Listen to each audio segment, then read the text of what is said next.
Welcome to the Gatemen Postgame Show. I'm Sam Corman, joined by Connor Federico and Jacob Tobey. The Gatemen with a 11-0 victory over the Cotuit Cavaliers today, putting a 16 spot in the hit column on the board today, only holding Cotuit to just 3 of those as well. The hitting today, every Gateman had a hit, but who was the most impressive? I think I know what your answer is going to be. Yeah, his name's Tanner Dodson out of Cal. I mean, he just had such a stellar day, both at the plate and on the mound. You know, coming in, he can pitch and he can play, all outfield positions. He DH'd today. Coach Don Sneddon didn't want to put too much pressure on him by putting him in the field, but they still, used his bat. He went 4 for 4, drove in a run. I mean, he was just fantastic at the plate, and then on the hill as well, kept the Cavaliers scoreless. And Don Sneddon has continuously said that his future will probably be as a pitcher in the major leagues. And he has great stuff. His velocity is around 93, 95. His fastball's alive. The command is still working and is a work in progress, as Don Sneddon likes to say, but he's working on it here, and he showed how great he could be as a two-way player, and that's really special. If you're a major league scout in attendance today, I mean, you like what you saw today. And I'd hate to put you on the spot here, Connor, because this is a pretty tough question, but which do you think was more impressive, Tanner Dodson on the mound or Tanner Dodson at the plate? I'm going to go with Tanner Dodson at the plate. He went 4 for 4, an RBI, a run scored, a double, and a walk. So he wasn't retired today when he stood up to the plate as a switch hitter. He went from the left all times, only facing righties today from the Cavaliers pitching staff. And it was just really impressive what he did at the plate. Anytime you're talking about a 4 for 4 day, you're not retired, you're scoring runs, you're knocking them in yourself. It's just really incredible. And that's not to take away from what he did on the mound. Jacob, you just described that perfectly. It was a shutdown effort. And he finished what Miller Hogan started, who, by the way, was fantastic, going 5 scoreless, only giving up 1 hit. So you can't talk about enough of these Gatemen in the time that we have on our post-game show, but it was incredible performance from everybody. And the thing about it was it's another complete performance from starter to bullpen. I mean, that's what you like to see if you're a Gateman fan, if you're a Gateman coach. You like to see your starter put up 5 solid innings. You're not going to go much further than that, as we continuously say Jim Lawler's pitch count's around 60. Other than that, your bullpen pitches well. Your bullpen was Tanner Dodson, but hey, it worked out. Everything was step by step. It worked out fine. Your offense just exploded today. We've seen in bunches where this offense can put a lot of runs together in one outing, and it was a great day for the Gatemen. Speaking of Tanner Dodson, he was our Gateman player of the game by a long shot, and he spoke with Claudia Chakamian after the game. Thanks, guys. I'm here with the Gateman player of the game, Tanner Dodson. Tanner, you went 4 for 4 with a run and an RBI, and you also pitched 3 scoreless innings. So did you know going into this game that you'd be doing both today? I knew I was going to throw, but I saw my name in the 2-hole today, so I figured I was doing both, and they told me I was going to throw, so got to do both. Was it stressful at all knowing that you were having such a good game at the plate and then going out there wanting to pitch well? No, we had a good cushion, so I was just going out there just trying to throw strikes and let my defense work. Which do you like more, pitching or hitting? I don't really care. I like to do both. So it was nice being able to get to do both tonight? Yes. Oh, sorry. So you had a rough loss Wednesday night. How important was it to rebound like this in today's game? It was good. I think we got the off day, got time to just unwind, not really think about it, and we just got to come out and play today. So do you think that off day was huge for you guys and was kind of like a difference maker for you guys forget that game, not have to come back right away? Oh yeah, the off day was big for us. A lot of fun. And now you guys are going back home, where you guys have played much better at home than you have away so far this season. You're home for 3 days, so what do you think that's going to do for you guys? It's good to get a home stand. We don't have to travel, don't have to leave as early, so I think it should be good, and we should compete in some games. Great. Thanks, Tanner. Congrats on a great game. Back to you guys. Thank you, Claudia. An incredible performance today from the Gateman lineup, top to bottom, 1 through 9. Everyone had a hit, and in particular, Robbie Metz, who's been red hot lately, continued his surge today. Yeah, he's 12 for his last 27, and he has just been outstanding. Had a triple in this game today.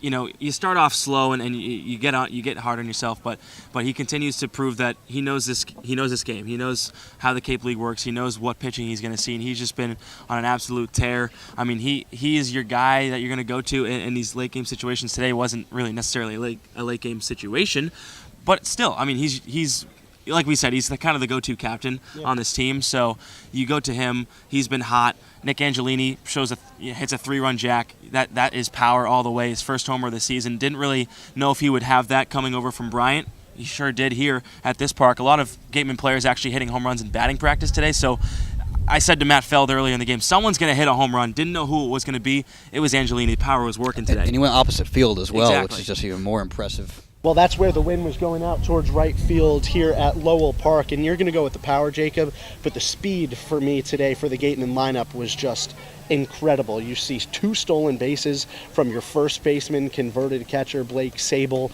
Then you have guys like John Topa, Robbie Metz legging out a triple for Metz, and he had a couple infield singles. At the top of the lineup, Kyle Kasser really legging stuff out, really, proving to be catalysts at the top of this lineup at the beginning of innings. Whenever you need them, these Gatemen legs can churn out some stolen bases, can turn singles into doubles, doubles into triples, and everything's really working. And let me say this, Don Sneddon is going to have a field day when Pompey comes back, when Stephen Kwan officially arrives.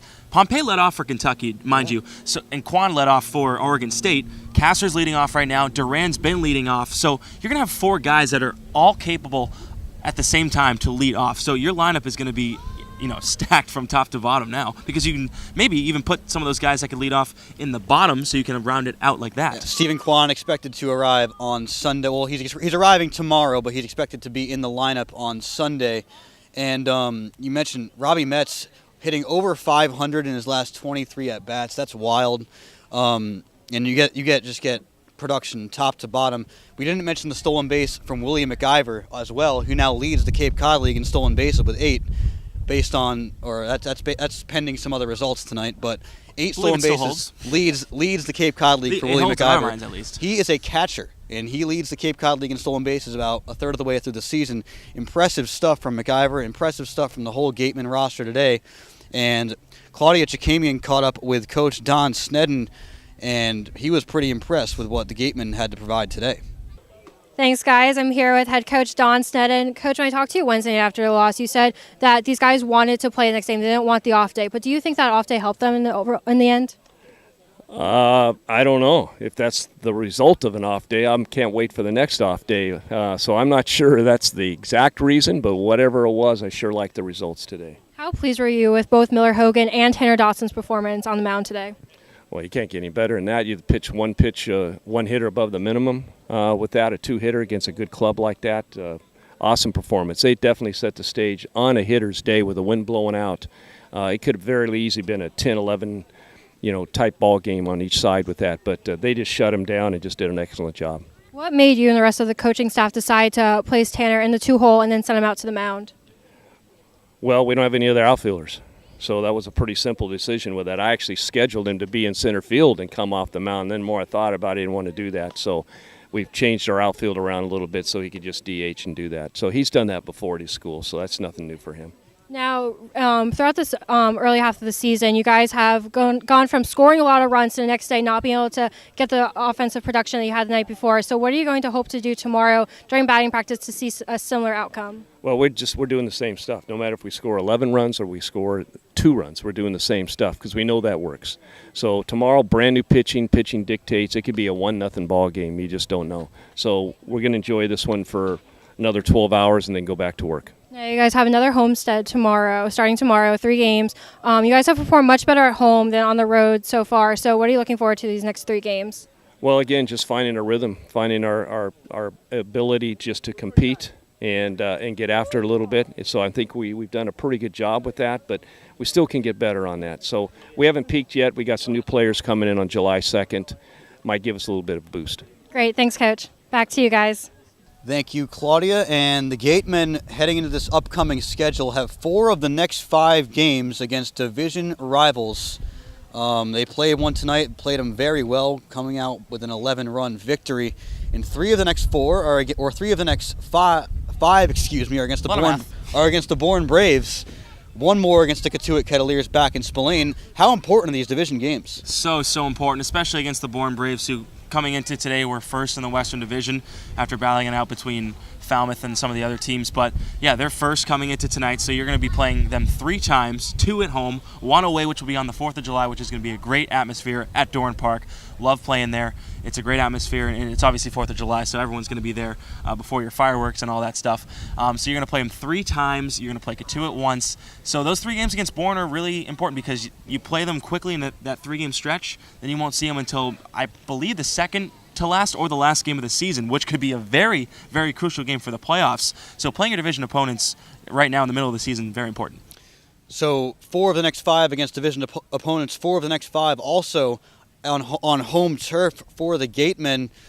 Something that they kind of liked when they had that 4-game homestand previously with coming out with 2 big wins there. Well, we keep talking about 4 of the last 5, and that 5th, by the way, is against the Yarmouth Dennis Red Sox, who are surging hot right now, first place in the Eastern Division. They're battling with the Orleans Firebirds right now, which the Gatemen have done well against. So they're all critical games in this next 5-game stretch before the off day on July 6th. And before we get to that point, I'd like to see the Gatemen get 3-4 wins, get them at home, get them in front of your home fans. Before the holiday weekend, it'll be a lot of fun for these players to be at home, especially after spending so much time in the early going on the road. I think they'll be really excited, and I think they'll come out strong like they did today on the road. If they can do that at home, the Gatemen fans, the Gatemen players, and the coaches, and even us, the broadcasters, we have a lot to look forward to. Well, not even to mention they just got off a 4-game home stand. Right. So now there's stretches of time here where you're playing at Spillane Field, which has got to be good for everything. And all of a sudden playing all those away games very early in the season is kind of coming back, and they're liking it now because they're getting these home games later on here in the middle part of the season. Once again, the Gatemen get a 11-0 victory here against the Cotuit Kettleers at Lowell Field here in Cotuit, Massachusetts. 16 hits on the board as well. Tomorrow they take on the Bourne Braves back at Spillane Field. That game starts at 6:30. Pre-game will be on at about 6 p.m. Alongside Connor Federico, today's color commentator, and our host and anthem singer, our wonderful anthem singer. Best anthem singer you're ever going to meet. Jacob Tobey. First play-by-play guy to ever do that on the Cape, by the way. I'm just making that up. That may not be true, but could be. It's impressive. So with Connor Federico and anthem singer Jacob Tobey, I'm Sam Corman. We thank you for tuning in today. Join us tomorrow against Bourne here on the Gatemen Baseball Network.